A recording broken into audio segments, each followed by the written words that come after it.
പാതിരാത്രി ഉറക്കം വന്നില്ലെങ്കിൽ ഒടുമിക്ക ആൾക്കാരുടെ ഹോബി ആയിരിക്കും ചുമ്മാ ഇങ്ങനെ ആമസോണും ഫ്ലിപ്കാർട്ടൊക്കെ നോക്കി കുറെ സാധനങ്ങൾ കാർട്ടിലേക്ക് ആക്കാൻ നമുക്ക് ആവശ്യമൊന്നും ഉണ്ടാവില്ല. എങ്കിലും അതൊക്കെ അങ്ങോട്ട് വാങ്ങുക എന്നുള്ളത് ഒരു ഒറ്റ ബുദ്ധി ആയിരിക്കില്ല ആ സമയത്ത്. അങ്ങനെ ഒരു ഒറ്റ ബുദ്ധിയിൽ ഞാൻ വാങ്ങി കുറച്ച് സാധനങ്ങൾ ഇവിടെ വന്നിരിക്കാൻ വേണ്ടി കുറച്ച് ദിവസമായി നമുക്കൊന്ന് കണ്ടാലോ. ഇത്രയും സാധനങ്ങളാണ് ഞാൻ വാങ്ങി കൂട്ടിയിട്ടുള്ളത്. എല്ലാം എനിക്ക് യൂസ്ഫുൾ ആയിട്ടുള്ളതാണ്.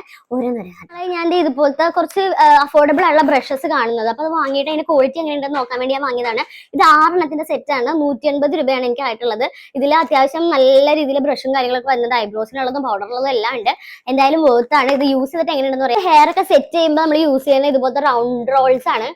ഇത് ഒരു 6 സെറ്റാണ്. അതിന്റെ ഒപ്പം ഒരു 3 ക്ലിപ്സും കൂടി വരുന്നുണ്ട്. ഇത് രണ്ടും കൂടി 130 രൂപ ആയത്. അത്യാവശ്യം നല്ല വേർത്ത് ആയിട്ട് ഈ ഒരു സാധനം എന്റെ കാർട്ടിൽ കിടക്കാനായിട്ട് കുറെ നാളായിട്ടോ. ഇതുപോലെ നമ്മുടെ മേക്കപ്പ് ഒക്കെ ചെയ്യുമ്പോൾ യൂസ് ചെയ്യുന്ന ഹെയർ ബാൻഡ്സും, ഇത് നമ്മൾ വെള്ളമൊക്കെ ആവാതിരിക്കും ഇങ്ങനെ കയ്യിലിടില്ല, അതും അതുപോലെ തന്നെ മേക്കപ്പ് ഒക്കെ റിമൂവ് ചെയ്യണ സാധനം, പിന്നെ അതുപോലെ തന്നെ കുറെ സ്പഞ്ചും, അതുപോലെ തന്നെ കുറെ നമ്മളിങ്ങനെ പൗഡർ പഫും കാര്യങ്ങളൊക്കെ ആയിട്ട് മൊത്തം 20 ഐറ്റംസ് ഈ ഒരു ബാഗിൽ വരുന്നുണ്ട്. 250 രൂപ. ഐലാഷ് കേള തന്നെ പ്രാഗി തലതെറിപ്പിച്ചിട്ടുണ്ട്. അതുകൊണ്ട് ഞാൻ ഒരെണ്ണം വാങ്ങിയിട്ട് 60 രൂപ ആയുള്ളൂ. അത്യാവശ്യം നല്ല ക്വാളിറ്റിയും കാര്യങ്ങളൊക്കെ ഉണ്ട്. എല്ലാം നല്ല യൂസ്ഫുൾ സാധനങ്ങളാണ്. ഇവിടെ എല്ലാം ടാഗ് ഇടണം. ചെക്ക് ചെയ്യാൻ